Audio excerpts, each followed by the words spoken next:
Kama kawaida, life as a content creator.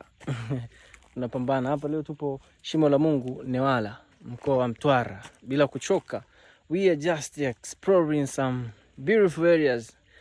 Tunajaribu kuangalia maeneo ambayo ni mazuri kwa kutembea, kujivunia Tanzania. Na kuweza kujifunza jinsi Mwenyezi Mungu alivyoweza kuiumba dunia na vitu vyake. Unajua? Kwa hiyo leo tupo Shimo la Mungu.